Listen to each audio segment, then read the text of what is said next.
അമ്മ, എല്ലാരും പറയുന്നു എനിക്ക് ഭ്രാന്താണ്. ആണോ അമ്മ? നിന്നോട് ആരാ പറഞ്ഞത് എനിക്ക് ഭ്രാന്താണോ? അതെല്ലാം വെറുതെ പറയുന്നതാ.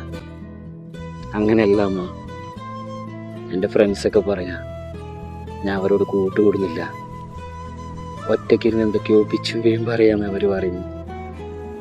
എനിക്കറിയാലോ ഞാൻ എൻ്റെ അമ്മേനോടാ സംസാരിക്കുന്നത്.